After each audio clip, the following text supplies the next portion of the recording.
तो अब आते हैं आज के मुद्दे पर। मांगी नौकरी मिली लाठी, रोजगार का जो सवाल यूपी चुनाव में हाशिए पर दिख रहा था, उसने अचानक से सिर उठा लिया है। हालांकि दिसंबर में एक रिपोर्ट आई थी जिसमें यह कहा गया कि यूपी में जो बेरोजगारी की दर है वो 4.9% हो गई है। ऐसे में रोजगार के सवाल पर एबीपी न्यूज के लिए सी वोटर ने त्वरित सर्वे किया है, जनता की राय जानी है। इस पर चर्चा के लिए हमारे साथ ग्राउंड से हमारे रिपोर्टर्स की टीम जुड़ रही है। एक एक करके आपका परिचय करा देते हैं हम। बदायूं से मेरे सहयोगी अजय दुबे हमारे साथ मौजूद हैं। अमरोहा से आप देख रहे हैं निधि श्रीझा हमारे साथ हैं। प्रयागराज से मोहम्मद मोइन, देवबंद से मदीहा खान और हमारे साथ नेशनल अफेयर्स एक्सपर्ट अभिज्ञान प्रकाश दिल्ली से जुड़ेंगे। लेकिन सबसे पहले आज के सर्वे का सबसे पहला सवाल जो इस चुनावी माहौल में उत्तर प्रदेश में रोजगार के मुद्दे से जुड़ा हुआ है, और सवाल ये आपके सामने है, योगी राज में आपको या आपके किसी अपने को रोजगार मिला क्या? जवाब देखना महत्वपूर्ण हो जाता है क्योंकि इससे ही आप जनता की राय समझ पाएंगे, जिसमें सबसे ज्यादा 49% लोगों का मानना है कि ना उन्हें ना किसी उनके अपने को रोजगार मिला है योगी राज में। 49% लोग कह रहे हैं कि रोजगार नहीं मिला है योगी राज में। 35% ने हाँ में जवाब दिया है, 16% कह रहे हैं पता नहीं। लेकिन महत्वपूर्ण ये 49% का आंकड़ा हो जाता है जो ये कह रहा है कि नहीं, रोजगार नहीं मिला, ना हमें ना हमारे किसी अपने को रोजगार मिला है। और रोजगार का मुद्दा इस वक्त उत्तर प्रदेश में जिस तरीके से गर्म है, वो जो लाठियां भांजी गई हैं उत्तर प्रदेश के प्रयागराज में, तो सबसे पहले आपको प्रयागराज ही लेकर चलेंगे। मोहम्मद मोइन हमारे साथ मौजूद हैं और मोहम्मद मोइन से जानते हैं कि रोजगार के मुद्दे पर उत्तर प्रदेश का चुनावी मूड कैसा है। देखिए, अगर प्रयागराज की बात करें तो यहाँ रोजगार की मांग को लेकर छात्र लगातार आंदोलन कर रहे थे। हालांकि किसी ने उनकी सुनवाई नहीं की और एक नहीं कई बार उन पर लाठियां चलाई गईं। कल उन पर लाठियां चलाई गईं, जबकि 3 दिन पहले जब वो माघ मेले में अपने सिर का मुंडन करा रहे थे तब उन्हें गिरफ्तार किया गया। हमारे साथ अलग अलग पार्टियों के नेता मौजूद हैं, हम उनसे जानते हैं, बात करने की कोशिश करते हैं। बताइए, युवा जब रोजगार मांगते हैं तो उन्हें लाठियां मिलती हैं, आप कांग्रेस पार्टी से बताइए क्या कहना है। आप देख रहे हैं कि पिछले 5 सालों में जिस तरह से युवाओं के सपनों के साथ खेला गया, ये प्रयागराज है और यहाँ पर प्रतियोगी छात्रों का हब है। पूर्वांचल के कोने कोने से लोग यहाँ छात्र आते हैं, सपने लेके आते हैं, 8x10 के कमरे में संघर्ष करते हैं। और जब पूरी तरह से कोई वैकेंसी नहीं, 7 साल गुजर गए, 5 साल गुजर गए, कोई वैकेंसी नहीं, और जब छात्र सड़क पर उतर के सोशल मीडिया के माध्यम से लोकतांत्रिक ढंग से आवाज करता है, अपनी रोजगार की मांग। बताइए, ये आरोप लगा रहे हैं आप भारतीय जनता पार्टी की तरफ से कि युवाओं को रोजगार नहीं है आपके राज्य में। नहीं, युवाओं को रोजगार निष्पक्ष तरीके से दिया गया है। जितने भी वैकेंसियां निकाली गई हैं, पहले के पूर्ववर्ती सरकारों में वैकेंसियां निकाली जाती थी, उनको ठेके पे बेच दी जाती थी। फिर कल जो बर्बरता पूर्वक छात्रों पर लाठीचार्ज हुआ, उस पर क्या कहना है? नहीं, वो जो भी छात्र थे उसके बीच में विरोधी पार्टी के लोग थे, कौन, उनकी जांच कराई जा रही है और उसमें जो भी पुलिसकर्मी दोषी होंगे उन पे कड़ी से कड़ी कार्रवाई की जाएगी। बताइए, ये गंभीर आरोप लगा रहे हैं। प्रयागराज के एसएसपी ने भी कहा है कि इसमें राजनीतिक साजिश है, विपक्षी पार्टियों के कुछ लोगों ने अपने लोगों को डाल दिया था। इशारा आपकी तरफ था, समाजवादी। ये कहने के अलावा इनके पास कोई विकल्प नहीं है। पूरा देश देख रहा है, पूरा प्रदेश देख रहा है। इनके कार्यकाल में 2 चीजें हुई। पहली चीज तो वैकेंसी आई नहीं, जो वैकेंसी आई ये बात या तो ठेकेदारों के हाथ बिकने की बात छोड़िए, कोई वैकेंसी ऐसी जिसका पेपर ना आउट हुआ हो।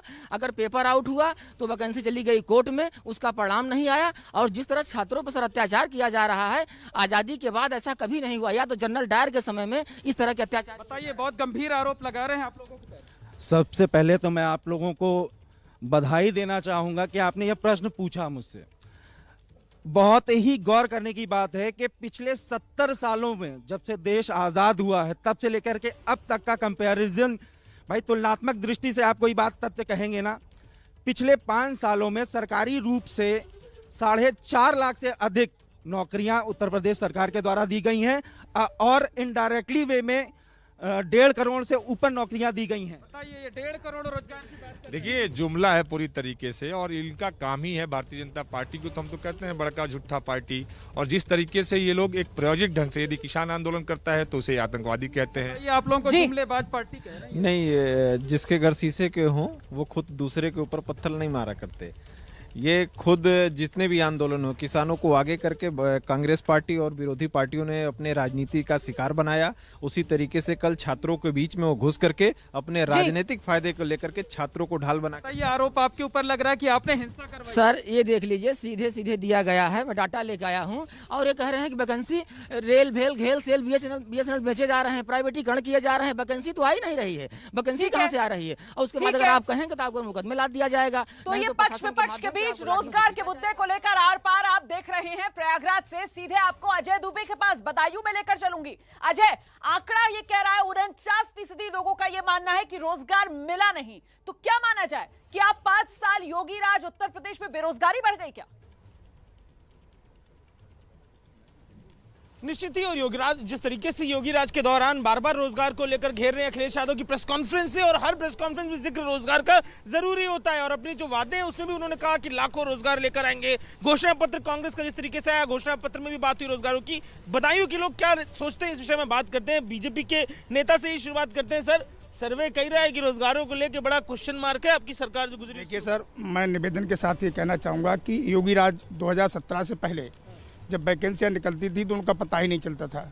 लेकिन योगी जी के मुख्यमंत्री बनने के बाद उत्तर प्रदेश में 4.5 लाख युवाओं को नौकरी दी गई है। आंकड़ा, मैं सर प्रतिक्रिया लेते हुए चलता हूँ। 4.5 लाख का बड़ा आंकड़ा कह रहे हैं। सर्वे में कह रहा है कि रोजगार को लेकर बड़ी समस्या रही। ज्यादातर आदमी यही कह रहा है। कैडर सपा का कैसे देखता है, रोजगार मिल रहे थे कि नहीं? नहीं, रोजगार नहीं मिला है। लाठियाँ जरूर मिली हैं, लाठियाँ मिली हैं, जाने गई हैं, खुदकुशियाँ करी हैं लोगों ने, लेकिन रोजगार के नाम पर झूठे छलावे करके भारतीय जनता पार्टी ने 5 साल उत्तर प्रदेश के क्या बल्कि हिंदुस्तान के नौजवानों को ठगा है। ये छलावे की बात करें, नौजवानों का मुद्दा जरा मास्क ऊपर कीजिए तो आपसे भी मैं सवाल लेता चलूं कि जो नौजवान हैं कैसे देख रहा है? रोजगार मिला है? बदायूं के लोग कैसे देखते हैं? रोजगार यहाँ मिला, पलायन हुआ, क्या मुद्दा? रोजगार नहीं है यहाँ से, सिर्फ पलायन हो रहा है दिल्ली के लिए। अभी इन्होंने इनकी सरकार में रोजगार मेला लगे थे जिसमें ये कहते थे हम रोजगार देंगे। गवर्नमेंट जॉब किसी को नहीं मिला। प्राइवेट फैक्ट्रीज में जो 4th क्लास का जॉब इंसान को मिल गया है उसे आप रोजगार देना कहते हैं? रोजगार को कह रहे हैं 4th क्लास। अभी आपने पूछा 4.5 लाख भर्तियां जो हुई, मैं आपको बताना चाहता हूं कि आप कौन से सरकारी विभाग में किए और अगर संविदा पे किया तो उसमें आरक्षण। बताइए सवाल अब सीधे। ये कह रहे 4.5 लाख भर्ती। आप देखिए बदायूं में कोई भर्ती? जैसे पूछ रहे बदायूं में सबसे ज्यादा भर्ती हुई है। अब इनका मैं क्या बताऊं, 2012 से लेकर 2017 तक इन्होंने नारा दिया था काम बोलता है, तो काम बोलता तो उनकी 224 से 247 सीटें क्यों रह जाती। और हमने काम किया तो ये गठबंधन महागठबंधन बनाने का 2019 में हमने 70 में से 80 में से 65 सीटें जीती। सीटों का मामला सिर्फ सही है, लेकिन सर ये बोले कि आप लोग कितने उनका काम बोलता है, घेरा हार गया। देखिए ऐसा है, जब तक झूठ बोलता रहेगा जब तक काम नहीं बोलेगा। और इस बार 2022 में काम भी बोलेगा, सच भी बोलेगा, सच चीख के बोलेगा। और सच की बात करें, आप ताली बजा रहे हैं। इन्होंने तो आपको गिनाया कि कौन कौन जगह ड्यूटी है ना। मैं पूछना चाहता हूँ आप कौन से विभाग में किया? आपने सीटेट की परीक्षा हुई बोली, लेखपाल की परीक्षा बोली, दरोगा भर्ती 2017 वाली अभी तक कंफर्म नहीं हो पा रही। बताइए, नौकरियों को लेकर घेर रहे हैं और पेपर लीक भी कर रहे हैं। पेपर लीक हुआ उसके खिलाफ माननीय मुख्यमंत्री जी ने कड़ी कार्रवाई की है। और जो अभी पेपर हुआ पिछले संडे को, उसमें जो भी सॉल्वर थे उनको गिरफ्तार करके तत्काल प्रभाव से जेल भेजा गया है। एग्जाम होना, एग्जाम की प्रक्रिया चलते रहना, युवा कैसे देखता है इसे? नहीं, युवा बिल्कुल सही बात है, युवा देख रहा है। लेकिन हमारी सरकार के द्वारा अभी शिक्षक भर्ती 69,000 शिक्षकों की भर्ती की गई है, लेखपालों की भर्ती की गई है। अभी इस समय कोरोना के समय में सरकारी वकीलों की नियुक्ति की गई है और हर समाज के व्यक्ति पक्ष है। ये तमाम कार्यकर्ता राजनीतिक दलों के हैं, रोजगार को लेकर अपना अपना पक्ष बदायूं में रखते दिखाई दे रहे हैं। बिल्कुल, पक्ष विपक्ष की आवाजें जो लगातार एबीपी न्यूज आप तक पहुंचा रहा है। अब आपको अमरोहा निधिश्री के पास लेकर चलेंगे। निधिश्री, सर्वे का आंकड़ा ये कह रहा है 49%, मतलब सबसे ज्यादा तादाद ऐसे लोगों की है जो ये मान रहे हैं कि रोजगार नहीं मिला योगी राज में। आपके साथ जो लोग मौजूद हैं, योगी राज और रोजगार की किस तरीके से देख रहे हैं?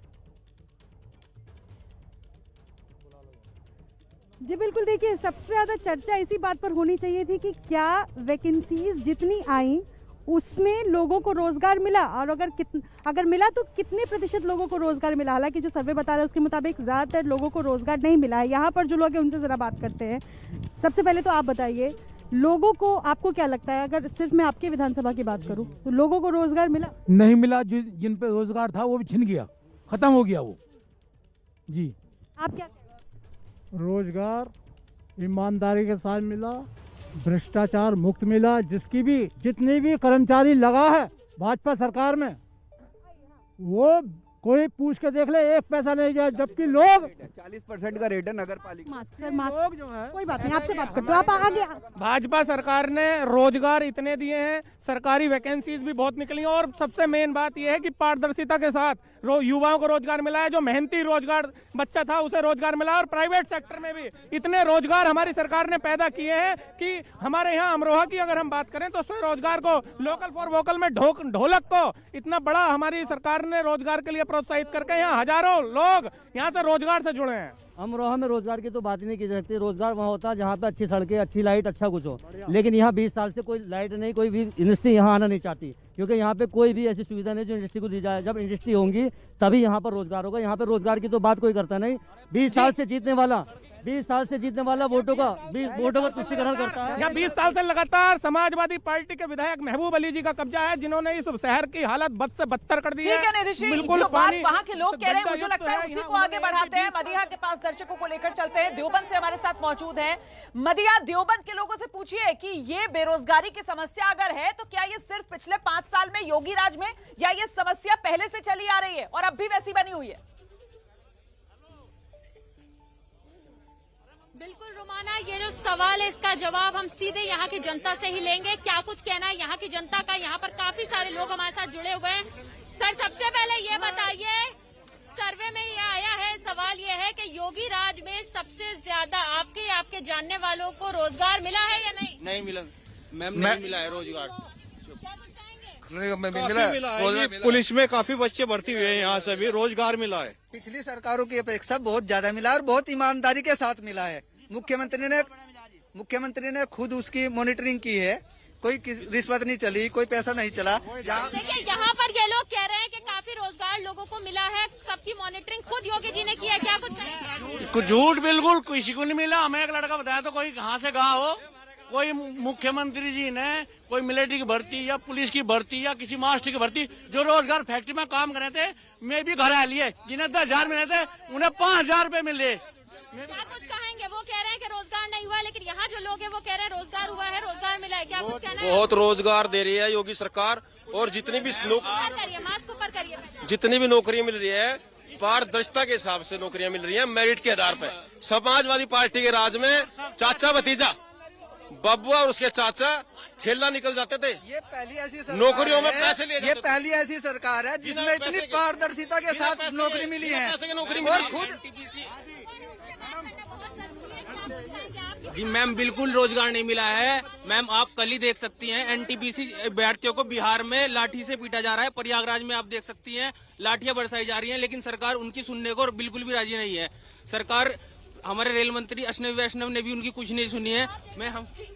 तो आप देखिए कि यहाँ पर जो है मिली जुली राय है, लोगों का साफ तौर से कहना है, कुछ लोगों का कहना है दिलचस्प होगा कि आखिरकार ये रोजगार का मुद्दा, बेरोजगारी का मुद्दा चुनाव में कितना और किस हद तक गरमाएगा। आगे बढ़ते हैं, अगला सवाल जल्दी से अब आपके सामने रखते हैं, और अब आज के सर्वे का अगला सवाल आपके टेलीविजन स्क्रीन पर मैं रखने जा रही हूँ, और ये वो सवाल, राजनीतिक दलों की मुफ्त वाली घोषणाएं सही है या गलत है? मामला सुप्रीम कोर्ट में पहुंचा हुआ है, सुप्रीम कोर्ट ने जवाब मांगा है चुनाव आयोग से, केंद्र सरकार से, और ये देख लीजिए आंकड़ा गलत है। 43%, मतलब बहुमत ये कह रहा है कि ये फ्री की घोषणाएं जो हैं वो गलत है। 43% गलत मान रहे हैं इसको, 35% कह रहे हैं सही है, पता नहीं कह रहे हैं 22% लोग।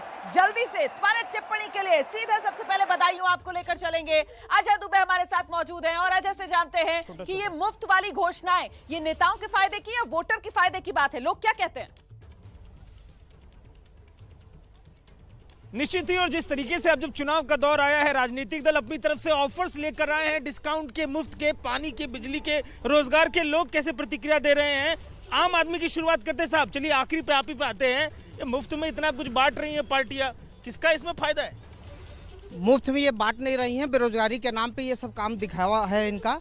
और जहां तक 4.5 लाख रोजगार की बात, पिछला सवाल था रोजगार पे। महाराज इस बार ये बताइए मुझे कि जो मुफ्त में अनाउंसमेंट कर रहे हैं कि बिजली 300 यूनिट देंगे और लोन की बात कर रहे हैं, आपको लगता है कि इससे लॉस? मसला रोजगार का है, मसला मुफ्त में रोजी अनाज देने का नहीं है। अनाज देने की बात करें, आप चलिए मुझे बताइए सर कि जिस तरीके से ये मुफ्त की घोषणाएं हो रही है वो किसके लिए ज्यादा चुनौती है? आप ये बताइए, इस देश की 60% जनता गरीबी से नीचे यापन कर रही है, और कुछ परसेंट लोग जिनका करोड़ों लाखों करोड़ रुपए माफ कर दिया गया, क्या वो सही नहीं था? गरीब आदमी कॉर्पोरेट को घेर रहे हैं सर। अपने सपा के नेताजी आप ही पढ़ लेते हैं, बताइए 300 यूनिट बिजली का भी बात आपके नेताजी कर दिए, त्वरित प्रतिक्रिया दीजिए, मुझे बताइए इसमें फायदा किसका है, पार्टी का क्या आम आदमी का? देखिए ऐसा है, समाजवादी पार्टी की अगर घोषणा है तो उस पर जनता को यकीन है, क्योंकि पिछले सन 14 से लेकर आज तक 8 वर्षों में जितने झूठ बोले उन लोगों ने उस पर अमल नहीं हुआ। एक मिनट, समाजवादी पार्टी ने जब नेताजी मुख्यमंत्री बने थे तो उस वक्त याद हो आपको कि सरकारी पर्चा जिला अस्पताल में महंगा हो गया था। उस समय में 1 रुपए पर्चे पे इलाज शुरू कराया था, 1 रुपए पर्चा, 1 रुपए पर्चे पे। और इसलिए हम आगे बढ़ते हैं, आपको लेकर चलते हैं उत्तर प्रदेश के ही एक और शहर प्रयागराज आपको लेकर चलेंगे। मोहम्मद मोइन हमारे साथ मौजूद है। मोहम्मद मोइन, क्या कमियां छुपाने के लिए मुफ्त की घोषणा है? लोग आपके साथ मौजूद हैं, उनकी राय बताइए जरा। जी बिल्कुल, जहां भारतीय जनता पार्टी मुफ्त राशन दे रही है, वहीं समाजवादी पार्टी ने 300 यूनिट तक फ्री बिजली देने की बात कही है। हम इनसे जल्दी जल्दी प्रतिक्रिया ले लेते हैं। बताइए 300 यूनिट फ्री बिजली का क्या मतलब है? ये तो कह रहे हैं आपके राज्य में बिजली नहीं है। देखिए सर, हमने पिछली सरकार में सिंचाई, पढ़ाई, दवाई मुफ्त किया था, बिजली का बिल आधा कर दिया था गरीब किसानों का, जिनका बीपीएल कार्ड था, और जो मझले किसान थे उनका भी आधा कर दिया था। मेरी सरकार बनेगी, जो हम वादा करते हैं उसको हम पूरा करते हैं। हम 15 लाख की तरह नहीं करते कि हम 15 लाख रुपए देंगे, हम 250 करोड़ रोजगार दे देंगे, ये सब बातें हम। बताइए क्या कहना है, आप लोग तो मुफ्त राशन बांट रहे हैं। जी, भारतीय जनता पार्टी की सरकार, माननीय प्रधानमंत्री जी, माननीय मुख्यमंत्री जी के नेतृत्व में कोरोना काल में इस देश के जिन लोगों का रोजगार छिना है उनको हम राशन देने का काम कर रहे हैं। और रही बात बिजली की, तो बिजली का आधा करने का काम सिर्फ हमारे यशस्वी मुख्यमंत्री योगी आदित्यनाथ जी ने किया है। इन्होंने अभी चुनाव के टाइम किया है। बताइए, ये मुफ्त दे रहे हैं, ये मुफ्त दे रहे हैं, आप अपने आप को कहां पाते हैं? देखिए, कांग्रेस पार्टी ने तो बहुत पहले ही जनता से प्रतिज्ञाएं की हैं कि किसानों का कर्जा माफ होगा, बिजली का बिल आधा होगा, और छात्राओं को स्कूटी का प्रियंका जी ने जिस तरीके से देने का प्रतिज्ञा किया है, आप देख रहे हैं कई जगह पर हमने पहले ही दे दिया, मैराथन कराया।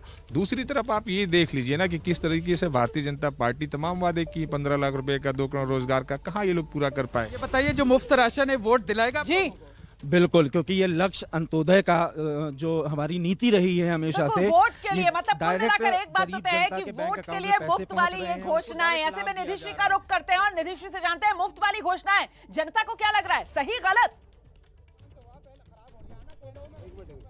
जी बिल्कुल, जनता से ही जानना चाहेंगे कि ये जो राजनीतिक दल सभी कह रहे हैं, कोई कह रहा है राशन देंगे, कोई कह रहा है स्कूटी देंगे, ये योजनाएं आपको सही लग रही है फ्री का? नहीं, फ्री का कुछ नहीं चाहिए साहब, लेकिन अच्छा शासन चाहिए, सुशासन हो, ईमानदारी हो, भ्रष्टाचार ना हो। जैसे हमारे यहाँ नगर पालिका में बीजेपी जीती है, 40% का रेट है कोई भी टेंडर लेने के लिए, तो ये चीज़ जो है ये ना हो, फ्री कुछ ना मिले, भाई ईमानदारी हो, सुशासन हो। इनकी बात जान लेते हैं। हम कहने में विश्वास नहीं रखते, भारतीय जनता पार्टी करने में विश्वास रखती है। आपको पता है कि 1 महीने में लगातार 2-2 बार फ्री में राशन मिल रहा है। ये हम वादा नहीं है, ये हमने साक्षात करके दिखाया है। हमने ये करके दिखाया, कोरोना जैसे भीषण महामारी में भी लोगों के पास, देखिए तेल, चीनी, गेहूं मिला है केवल भाजपा में मिला है। कोई राशन नहीं है, राशन मिलने का मतलब वो राशन ऐसे नहीं होता। जब लोगों के पास रोजगार सारे छीन लिए तो उसको भीख मंगा कर रही है, इसलिए भीख दी जा रही है, वरना राशन का कोई ऐसे थोड़ी है। जब लोग इंसान कमाने लायक ही नहीं रहा तो क्या करें, सारा कुछ सरकार ने खींच लिया। जब सरकार ने उससे खींच लिया तो मैम वो जनता जो है वो भली भांति इस बात को समझती है कि ये आम आदमी के हिस्से का ही छीन करके जो है सभी राजनीतिक दल अपनी। बिल्कुल, मदीहा खान का रुख कर लेते हो, देवबंद से इस वक्त हमारे साथ मौजूद है। मदीहा, चुनावी माहौल में फ्री की घोषणाओं से फायदा किसको? बिल्कुल, ये सवाल का जवाब सीधे यहाँ की जनता से लेते हैं। काफी सारे लोग जुड़े हुए हैं, युवा भी हमारे साथ जुड़े हुए हैं। ये सवाल उन्हीं से हो जाता है, क्या कुछ कहना है, फ्री की घोषणाएं सही या गलत? फ्री की घोषणाएं गलत है। ये नहीं, फ्री की घोषणाएं जो जनता के हित में हो वो सही है, बाकी कुछ ये दे देंगे वो दे देंगे वो गलत है। फ्री मैंने चाहता जी, फ्री की घोषणाएं नहीं चाहती जी, चाहिए अपनी मेहनत का चाहिए सब कुछ। और सरकार है कि हमारे यहाँ बीजेपी की सरकार है, सभी बीजेपी के हैं यहाँ पे। और सपा की सरकार है, सपा की सरकार होगी, सपा की सरकार आने वाली है। यहाँ अखिलेश मुख्यमंत्री बनेगा, कार्तिक राणा यहाँ से विधायक बनेगा। आने वाला 14 तारीख को मतदान है, बहुत कुछ बदलने वाला है, पब्लिक सब देख लेगी। उत्तर प्रदेश में बहुत सारी चीजें बदलने वाली है। नहीं, नहीं चाहती फ्री, नहीं, बिल्कुल गलत है। ये जो अंत्योदय योजना चल रही है ये भी गलत है, जिससे किसानों को मजदूर भी नहीं मिल रहे हैं। इसके कारण, अंत्योदय योजना के कारण किसान खेतों में परेशान रहता है, ना वो अकेला ट्रेली भर सकता, ना कुछ कर सकता। इसलिए फ्री की योजना चाहती ये राय है जो जमीन से निकल कर आ रही है। एंड आई एम श्योर अभिज्ञान प्रकाश जी बहुत गौर से हर बार की तरह जमीन से आ रही है, आवाजें भी सुन रहे होंगे, आंकड़ा भी अभिज्ञान जी आपने देख लिया है, फ्री की घोषणाएं भी और रोजगार का मुद्दा भी। आपकी त्वरित टिप्पणी। 2-3 बातें। सबसे पहले तो थोड़ा देर से आपने वक्त दिया इसलिए बेरोजगारी पे बोलना बहुत जरूरी है। मेरे हिसाब से अगर बेरोजगारी किसी भी चुनाव में किसी भी राजनीतिक दल के खिलाफ एक निर्णायक मुद्दे में तब्दील होता है तो यह किसी प्रदेश और देश दोनों के लिए बहुत अच्छा है, क्योंकि इस देश के युवाओं के प्रतिशत को देखते हुए अनएम्प्लॉयमेंट को एक बहुत संवेदनशील मुद्दे के तौर पर एड्रेस करना, उसको देखना बहुत जरूरी है। दूसरी बात, इतिहास गवाह है freebies make for bad politics and bad economics. यानी कि ये जो आप फ्री घोषणाएं करते हैं, बहुत लोग, बहुत नेता बरसों से करते चले आ रहे हैं, ये अंततः सरकारों के लिए न सिर्फ खराब राजनीति साबित होता है, खराब आर्थिक निर्णय भी साबित होता है। तो चुनाव में वोट हासिल करने के लिए तो ऐसा कर दिया जाता है, लेकिन इसका बोझ करदाता पर ही पड़ता है, अलग अलग बिल्कुल जाहिर सी बात है, बोझ इसका आम आदमी की जेब पर ही पड़ता है। उत्तर प्रदेश में रोजगार के सवाल पर 49% लोग मानते हैं कि योगी राज में उन्हें या उनके किसी अपने को रोजगार नहीं मिला। फ्री की पॉलिटिक्स को सर्वे में 43% जनता गलत करार दे रही है। और अब इस सर्वे का अगला अहम सवाल जो हम आपको दिखाने जा रहे हैं, जल्दी से सवाल ले आइए टेलीविजन स्क्रीन पर।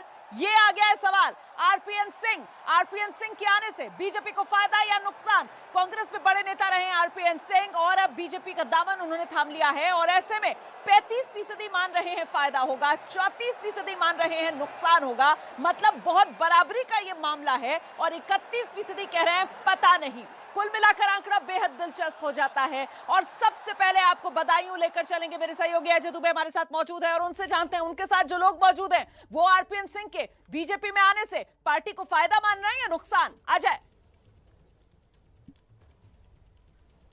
देखिए, आरपीएन सिंह की जिस तरीके से एंट्री हुई है, बदायूं में चर्चा इसलिए भी है क्योंकि जो स्वामी प्रसाद मौर्य के लिए, जिनके लिए कहा जा रहा है कि उनको कवर करने के लिए आरपीएन सिंह को लाया गया है, उनके वोटर को कवर करने के लिए लाया गया, उनकी बेटी यहीं से सांसद है। सुबह इंटरव्यू में हमने उनसे सवाल किया तो उस पर उनकी प्रतिक्रिया, आप सीधे लेके चलते बीजेपी के जो नेता है सर आरपीएन सिंह जी को लेकर आए, क्या लग रहा है फायदा मिलेगा, कैसे संभलेगा? देखिए सर, हमारे यहाँ हर दल के नेता का सम्मान है, जो हमारी विचारधारा का सम्मान करता है हम उसका सम्मान करते हैं, लेकिन इसका अर्थ ये नहीं कि हमारा कोई उनसे लाभ हो, लेकिन वो अपनी विचारधारा के साथ, क्योंकि भारतीय जनता पार्टी सबका साथ, सबका विकास, सबका विश्वास, सबका प्रयास से काम करती है। हमारे यहाँ कोई जाति, धर्म, भेद, क्षेत्रभाव का कोई मतलब ही नहीं है। सबका साथ, सबका विश्वास के कोई और कारण लग रहा है आपको? भाई कोई कारण नहीं है। देखिए, आरपीएन सिंह फ्यूज झालर है, कांग्रेस पे बैठे थे, कांग्रेस को डुबो दिया, अब बीजेपी को कहा है तो बीजेपी को डुबो देंगे।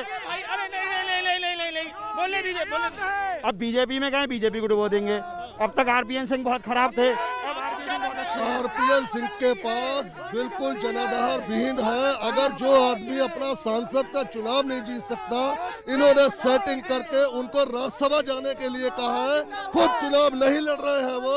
अगर वो इतने बड़े जनाधार के नेता हैं तो वो विधायकी का चुनाव लड़े। कोई बात कह रहे, सुनाई तो नहीं दिया, थोड़ा शांत हुई। आप बताइए मुझे, बीजेपी का कैडर कैसे दिख रहा? आए हैं, एनर्जी नहीं, भारतीय जनता पार्टी में जो भी दल छोड़ के आ रहे हैं, विभिन्न वो विश्वास जता रहे हैं, उनका सबका स्वागत है। बाहर के इतने लोग आ रहे हैं, कैडर के मन पे तो नहीं आ रहा कि हम डूबता जहाज के? विशाल परिवार है हमारा, भारतीय जनता पार्टी परिवार की तरह काम करती है। परिवार में नए सदस्य का हमेशा स्वागत होता है। परिवार तो है ही नहीं, परिवार तो है ही नहीं।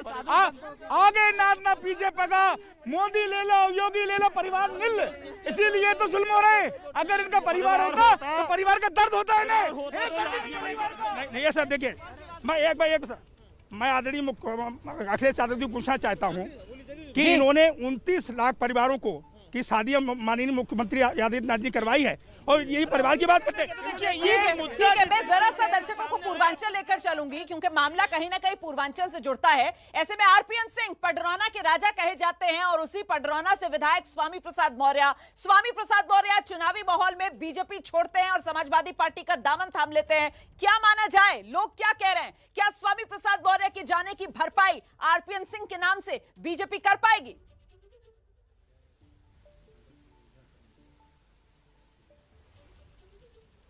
देखिए, बिल्कुल आरपीएन सिंह को कांग्रेस ने जैसे स्टार प्रचारक बनाया, उसके कुछ घंटे बाद ही उन्होंने पार्टी छोड़ दी। यहाँ हमारे पास पार्टियों के नेता भी हैं, तमाम आम जनता भी है, जल्दी सबकी प्रतिक्रिया ले लेते हैं। बताइए, आपने जैसे स्टार प्रचारक बनाया, कुछ घंटे के बाद वो पार्टी छोड़कर चले गए, कितना बड़ा नुकसान होगा? ये देखिए, उनका व्यक्तिगत राय है, और इस तरह से जब चुनाव होते हैं तो बहुत सारे नेता होते हैं जो अपना दल बदलते हैं। कोई कांग्रेस छोड़ के सपा में जाएगा, सपा छोड़ के भाजपा में जाएगा, भाजपा के कई मंत्री छोड़ के सपा में ज्वाइन किए। तो लेकिन जनता को इससे कोई फर्क नहीं पड़ता है। जनता मुद्दों पे ध्यान दे रही है, और स्पष्ट तौर पे उत्तर प्रदेश का चुनाव बेरोजगारी पे, किसानों पे। आप आरपीएन सिंह को साथ लाकर क्या संभावनाएं देख रहे हैं? आरपीएन सिंह एक जनाधार वाले नेता हैं, जनप्रिय नेता हैं, और कांग्रेस पार्टी को अपने नेतृत्व को पुनर्मूल्यांकन करना चाहिए कि उनके धीरे धीरे सभी साथी उनका साथ छोड़ रहे हैं, चाहे उत्तर प्रदेश हो, मध्य प्रदेश हो। आप लोग दूसरों के सहारे चलेंगे? नहीं, हम किसी दूसरे के सहारे नहीं है। भारतीय जनता पार्टी सदैव कार्यकर्ताओं के सहारे चलती है, लेकिन हमारी विचारधारा को मान करके अगर ये तो कांग्रेस और भाजपा की लड़ाई है, लेकिन कहा जा रहा है कि स्वामी प्रसाद मौर्य का बदला लेने के लिए भाजपा उनको ले। भारतीय जनता पार्टी के पास कोई जनाधार का नेता ही नहीं, तभी दूसरे दल से ला रहे हैं। समाजवादी पार्टी पडरौना सीट 40,000 मतों से जीतने जा रही है, ये अभी से बता दे। हमारे साथ जनता के भी लोग हैं, जल्दी उनकी जल्दी आप बताइए, आरपीएन सिंह के आने से भाजपा को फायदा मिलेगा? बहुत ज्यादा फायदा मिलेगा। कारण क्या है कि एजुकेटेड भी हैं और उन्हें अनुभव भी राजनीति का बहुत अच्छा है। आप बताइए, क्या लगता है आरपीएन सिंह के आने से भाजपा को फायदा मिलेगा? कोई फायदा नहीं मिलेगा। इनके पास वॉशिंग मशीन है, जो भी जाता है। मैं आपको रोक रही हूँ मोहम्मद मोइन, इस वक्त एक बड़ी खबर आ रही है। दरअसल अमित शाह की, गृह मंत्री अमित शाह की जो जाट नेताओं के साथ बैठक चल रही थी, वो खत्म हो गई है। इस बैठक के बाद बीजेपी सांसद जिनके घर पर यह बैठक चल रही थी, प्रवेश वर्मा, वो कह रहे हैं कि जयंत चौधरी जी ने एक गलत रास्ता चुना है। जयंत चौधरी आरएलडी के नेता जिन्होंने समाजवादी पार्टी के साथ गठबंधन कर लिया है, उन्हें लेकर ये बयान दे रहे हैं प्रवेश वर्मा। कह रहे हैं जयंत चौधरी ने गलत रास्ता चुना है। यहाँ के समाज के लोग उनसे बात करेंगे और उन्हें समझाएंगे। हमारा दरवाजा जयंत चौधरी के लिए खुला है। हम तो चाहते थे कि वो हमारे घर में आए, लेकिन उन्होंने दूसरा घर चुन लिया। हम सीधे रुक करते हैं। हमारे साथ हमारे सहयोगी नीरज पांडे इस वक्त मौजूद है। नीरज, मतलब चुनावी माहौल में खुला ऑफर चौधरी जयंत को दिया जा रहा है बीजेपी की तरफ से? देखिए, जाट समुदाय चाहता है कि कोई भी उनसे अलग ना रहे, तो जाट समुदाय के नेता हैं प्रवेश वर्मा, उन्होंने सीधे तौर पर मीडिया से बातचीत करते हुए कहा है कि जयंत चौधरी ने गलत का चुना है, और हम समाज के तरफ से उनसे अपील करेंगे, बात भी करेंगे कि वो आए हमारे साथ, समाज के सब लोगों के साथ कदम से कदम मिलाकर चले और हमारे साथ काम करें। ये उनकी तरफ से अपील है। अंदर क्या कुछ कहा, अभी तक बात सामने निकल नहीं आई कि ये अमित शाह की वर्डिंग है या प्रवेश वर्मा का खुद का मत है। लेकिन नीरज पांडे, ये जो बयान सामने निकल कर आ रहा है, इसके सियासी मायने किस तरीके से देखे समझे जाएं? क्योंकि उत्तर प्रदेश में चुनाव की शुरुआत पश्चिमी उत्तर प्रदेश में, जहां जाट वोट निर्णायक माना जाता है, और वहीं पर अब बीजेपी को चौधरी जयंत की कमी खल रही है। बीजेपी इस चुनावी माहौल में भी चौधरी जयंत के लिए अपने दरवाजे खुले हैं, ये संकेत दे रही है। मतलब ये बेबसी ज्यादा दिखा रहा है बीजेपी की। जी बिल्कुल, देखो एक बात साफ है रोमाना कि जब भी किसी समुदाय में या किसी समाज में बंटवारा होता है, वोटों का बंटवारा होता है, तो निश्चित रूप में उसका नुकसान पार्टी में होता है। लेकिन इससे अलग एक बात समझनी जरूर चाहिए कि 2019 में भी आरएलडी अकेले ही चुनाव लड़ी थी, 2017 में भी आरएलडी भारतीय जनता पार्टी से अलग चुनाव लड़ी थी। तो ऐसे में इस चुनाव में कैसे दोनों एक साथ हों, ये एक बड़ा विषय है कि फिलहाल निश्चित रूप में सामाजिक दृष्टिकोण से अगर देखें तो जाट समुदाय चाहता है कि उसका जो वोट है वो इंटैक्ट रहे, वो एक पार्टी के लिए रहे, एक पार्टी के साथ रहे, और भारतीय जनता पार्टी के साथ कहीं ना कहीं उनकी ट्यूनिंग है। आज गृहमंत्री अमित शाह ने महत्वपूर्ण बात जो इस बयान से समझी जा सकती है, नीरज पांडे आप बेहतर बता पाएंगे, वो ये भी कि बीजेपी समझ रही है कि जयंत चौधरी इस चुनाव में एक बड़ी ताकत है। जाट वोटर जयंत चौधरी के साथ जा रहा है, और इसी नुकसान की वजह से ये बयान बीजेपी की तरफ से जो आया है। नीरज, पहले जरा बयान सुना देते हैं, उसके बाद आऊंगी आपके पास। सुनाइए जरा बयान। ये बात तय है कि भारतीय जनता पार्टी की सरकार बनेगी। जयंत चौधरी जी ने एक गलत रास्ता चुना है, यहाँ के समाज के लोग उनसे बात करेंगे, उनको समझाएंगे। इलेक्शन के बाद में संभावनाएं खुली रहती हैं। हमारा दरवाजा आपके लिए खुला है और कोई भी संभावना को मना नहीं किया जा सकता। संपर्क में है प्रवेश जैन जी। अब इलेक्शन के बाद में देखेंगे क्या संभावना बनती है। हमने जैसे कहा, हम तो चाहते थे कि वो हमारे घर में आए, मगर उन्होंने कोई दूसरा घर चुना है। अभी देर नहीं हुई आपके साथ? देर तो कभी नहीं हुई है, कोई भी आए। तो बीजेपी की तरफ से कहा जा रहा है हम चाहते थे हमारे घर में आए जयंत, लेकिन उन्होंने दूसरा घर चुन लिया है और ऐसे में अभी भी खुला ऑफर एक तरीके से चौधरी जयंत को बीजेपी की तरफ से दिया जा रहा है। और एक बार फिर से रुख कर लेते हैं अपने ओपिनियन पोल का। आरपीएन सिंह जिस तरीके से बीजेपी में शामिल हो गए हैं कांग्रेस का दामन छोड़कर, इसका फायदा बीजेपी को या नुकसान? सर्वे का आंकड़ा मामले को टाई बता रहा है। मदीहा, आपके साथ जो लोग मौजूद हैं उनकी राय क्या है? बिल्कुल, ये बेहद ही दिलचस्प होगा देखना। और देवबंद की भूमि पर हम मौजूद हैं। यहाँ के कद्दावर नेता इमरान मसूद से भी यही सवाल किया था कि कांग्रेस का दामन छोड़ के जो नेता हैं वो भी कांग्रेस का दामन छोड़ के शामिल हो गए हैं सपा में, तो वहीं आरपीएन सिंह उनके साथी जो हैं वो अब बीजेपी में शामिल हो गए। तो उन्होंने भी इस पर बड़ा दिलचस्प जवाब दिया था। उन्होंने कहा था कि धीरे धीरे लोग जो है उस तरफ बढ़ रहे हैं जिस पार्टी की जीत की उम्मीद नजर आ रही है। यहाँ पर जो लोग हैं उनसे ये सवाल का जवाब लेना बेहद दिलचस्प होगा। आपसे जानना चाहेंगे कि आरपीएन सिंह बीजेपी में शामिल हो गए हैं, क्या कुछ कहना है, इससे बीजेपी को फायदा या नुकसान? बहुत अधिक फायदा होने जा रहा है इनके आने से। बहुत ही ज्यादा जनाधार लेकर के पार्टी विजय की तरफ बढ़ रही है और माननीय योगी आदित्यनाथ जी के सरकार बनने जा रही है 100%। मैडम, मेरा सवाल हटके है थोड़ा सा। और हमारे यहाँ दो दशकों से सरकार चल रही है। 2 दशकों में हमारे यहाँ देश के गौरव महाराणा प्रताप की मूर्ति ऐसे ही रखी है, उसका सौंदर्यकरण नहीं हुआ।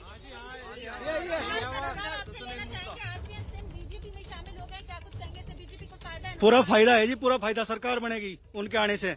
बता दें। ये जो नेता है ये कांग्रेस पार्टी से आए हुए हैं। कांग्रेस का यूपी में कोई वजूद नहीं है और ऐसे छोटे मोटे नेता बीजेपी में आ जाएंगे, कोई फायदा नहीं बनने का, कोई फायदा नहीं होने का बीजेपी का। ठीक है, मुझे लगता है जरा जल्दी से निधि श्री का रुख करना चाहिए। निधि श्री, आपके आसपास जो लोग हैं जरा उनसे ये जानिए कि जिस तरीके से 3 मंत्री योगी सरकार के, दर्जन भर विधायक बीजेपी सरकार के निकलकर इस चुनावी माहौल में बीजेपी से गए, क्या उस माहौल की काट के तौर पर आरपीएन सिंह का दाव बीजेपी की तरफ से खेला गया है? निधि जी बिल्कुल, यहाँ के लोगों से जान लेते हैं कि आरपीएन सिंह जो स्टार प्रचारक रहे, कांग्रेस के स्टार प्रचारक में उनका नाम था और अब बीजेपी में शामिल हो गए, बीजेपी को फायदा होता हुआ नजर आ रहा है? नहीं, बीजेपी को फायदा हो या नुकसान हो, कांग्रेस को जरूर फायदा हो गया। कांग्रेस में जो आरएसएस की सोच वाले लोग कांग्रेस को खोखला कर रहे थे, 30 साल से ज्यादा उन्होंने कांग्रेस में वो रहे और अब आप उनको आरएसएस का प्रचारक। जो लोग आरएसएस की सोच वाले थे वो आज हमें पता तो चल गया, ये निकल के चले गए जिन्होंने कांग्रेस को खोखला कर दिया। इसलिए ऐसा है जी, जनता आपने सर्वे में देखा कि वो बता रहे हैं हमें फायदा हो रहा है। दूसरी एक बात ये है कि हमारे सामने भाजपा के प्रत्याशी के सामने समाजवादी का प्रत्याशी मैदान छोड़ के भाग रहे हैं। वो डिबेट में कहने को पसंद नहीं करते, आपके टेलीविजन पे बैठ के कहते हैं कि हमारे नेता फैसला करेंगे। वो अभी टिकट उन्हें नहीं हो पा रहा। और ये बात ये है कि आप यहीं का हमारे लोकल का मुद्दा देख लीजिए, यहाँ इतने लोग इस क्षेत्र खड़े हैं, पूछिए कि 20 साल से यहाँ के मौजूदा समाजवादी का विधायक महबूब अली, उन्होंने इन लोगों के लिए किया क्या है, शहर के लोगों के लिए क्या किया? ठीक है, लोग बताएंगे। अरे वो भाग नहीं रहे हैं, वो दरअसल एक ही मामला है, बी टीम है उनकी। वो अब बी लगे, ए लड़े या बी लड़े, एक ही तो लड़ सकता, भाग नहीं रहा है। वो अपने को दूसरे को मौका दे रहा है, छोटा बड़े को दे रहा है, बड़ा छोटे को दे रहा है। जो यहाँ पर कांग्रेस के समर्थक है उनको लग रहा है दरअसल जो समाजवादी पार्टी के यहाँ पर समर्थक नजर आ रहा है या जो बीएसपी को, उनको लगता है कि कांग्रेस बी टीम की तरह काम कर रही है। और इसी बिल्कुल, मुझे लगता है अभिज्ञान जी का रुख कर लेते हैं। अभिज्ञान जी, आरपीएन सिंह बीजेपी के लिए फायदेमंद या नुकसानदेह? आपने लोगों की राय भी सुन ली और आंकड़ा भी आपने देखा किस तरीके से मामला बिल्कुल टाई पर है। आपका टेक? मेरा टेक ये है कि जो सर्वे अपना संकेत दे रहा है वो सही है, क्योंकि बहुत बड़ा अपने क्षेत्र में मेरे हिसाब से उनका कोई बहुत बड़ा वैसा प्रभाव नहीं है। और एक समय था राजनीति का, वो अलग था। आज जो पूर्वांचल की पूरी लड़ाई है उस पर हम लोग बहुत चर्चा कर चुके हैं, राजनीतिक लड़ाई से मेरा मतलब है। तो इसलिए बहुत ना उसमें फायदा देखने की जरूरत है ना नुकसान। तो आंकड़ा कुल मिलाकर जब इसको टाई दिखा रहा है और उसमें से 30% के करीब लोग जो हैं उनको वो डिसइंटरेस्टेड से लग रहे हैं, तो ये मेरे हिसाब से गलत नहीं है, क्योंकि उस तरह का प्रभाव नहीं है। जैसा मैंने जितिन प्रसाद के समय भी कहा था कि उस तरह का प्रभाव नहीं है। हाँ, एक समय का सिंबॉलिज्म जरूर होता है राजनीति में कि ठीक चुनाव से पहले कांग्रेस का एक पुराना बड़ा चेहरा जो है वो भारतीय जनता पार्टी में आता है। बड़ी बात सर आप कह रहे हैं कि जनाधार के हिसाब से सिंबॉलिज्म इसका ज्यादा कुछ है नहीं, लेकिन हाँ चुनावी माहौल में वो जो नैरेटिव बनाने वाली बात होती है उस लिहाज से महत्वपूर्ण हो जाता है। फिलहाल बहुत बहुत धन्यवाद आप सभी का मेरे साथ बने रहने के लिए।